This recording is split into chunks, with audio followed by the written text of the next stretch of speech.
अब हम वज्रासन का अभ्यास करेंगे। किसी को भी घुटनों में, टखनों में, हिप जॉइंट में या सर्जरी हुआ है ऐसे व्यक्ति सावधानी के साथ करना है। ఎవరికైనా మాకలు నొప్పి, యాంకల్ నొప్పి ఉంటే జాగ్రత్తగా చేయాలి। दंडासन नुंची पैरों को एक एक मोड़ते हुए नितंब के नीचे रखिए। काళ్ళు मड़ची नितंब किंदा और कुछ देर इस अवस्था में थोड़ी देर बने रहिए। अब हम धीरे से श्वास भरते हुए वापस सामान्य स्थिति में आएंगे। ఇప్పుడు నెమ్మదిగా శ్వాస తీసుకుంటూ మళ్ళీ సాధారణ స్థితికి రండి। अब इसका अभ्यास दूसरे पैर से करेंगे। ఇప్పుడు ఈ అభ్యాసం మరో కాలుతో చేద్దాం। पूरा ध्यान कमर पर, कमर में उत्पन्न होने वाले खिंचाव को महसूस करने का प्रयास। यहां अभ्यास जीर्ण शक्ति को बढ़ाता है, मेटाबॉलिज्म, डाइजेशन को उनका अभ्यास करेंगे। ఇప్పుడు భుజంగాసన అభ్యాసం చేద్దాం। మకరాసన से दोनों पैरों को मिलाइए। मकरासन स्थितिలో రెండు కాళ్ళు కలపండి और धीरे से श्वास भरते हुए दोनों हाथों को आगे की ओर सीधा करें। నెమ్మదిగా శ్వాస తీసుకుంటూ రెండు చేతులను ముందుకు స్ట్రెచ్ చేయండి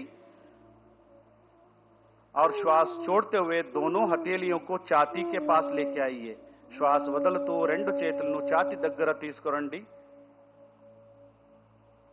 और धीरे से श्वास भरते हुए सिर गर्दन ऊपर उठाइए। నిదానంగా శ్వాస తీసుకుంటూ తలను ఛాతీను పైకి తీసుకువెళ్ళండి।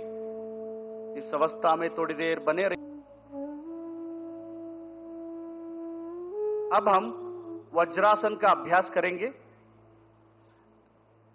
किसी को भी घुटनों में, टखनों में, हिप जॉइंट में या सर्जरी हुआ है ऐसे व्यक्ति सावधानी के साथ करना है। ఎవరికైనా మాకలు నొప్పి, యాంకల్ నొప్పి ఉంటే జాగ్రత్తగా చేయాలి।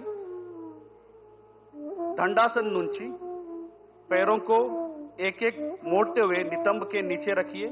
काళ్ళు मड़ची नितंब किंदा और कुछ देर इस अवस्था में थोड़ी देर बने रहिए।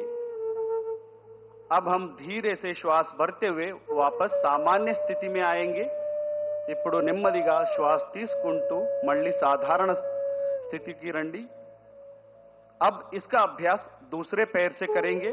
ఇప్పుడు ఈ అభ్యాసం మరో కాలుతో చేద్దాం। पूरा ध्यान कमर पर, कमर में उत्पन्न होने वाले खिंचाव को महसूस करने का प्रयास। यहां अभ्यास जीर्ण शक्ति को बढ़ाता है, मेटाबॉलिज्म, डाइजेशन को उनका अभ्यास करेंगे। ఇప్పుడు భుజంగాసన అభ్యాసం చేద్దాం। మకరాసన से दोनों पैरों को मिलाइए। मकरासन स्थितिలో రెండు కాళ్ళు కలపండి और धीरे से श्वास भरते हुए दोनों हाथों को आगे की ओर सीधा करें। నెమ్మదిగా శ్వాస తీసుకుంటూ రెండు చేతులను ముందుకు స్ట్రెచ్ చేయండి और श्वास छोड़ते हुए दोनों हथेलियों को छाती के पास लेके आइए। श्वास వదులుతూ రెండు చేతులను ఛాతీ దగ్గర తీసుకురండి और धीरे से श्वास भरते हुए सिर गर्दन ऊपर उठाइए। నిదానంగా శ్వాస తీసుకుంటూ తలను ఛాతీను పైకి తీసుకువెళ్ళండి। इस अवस्था में थोड़ी देर बने रहिए।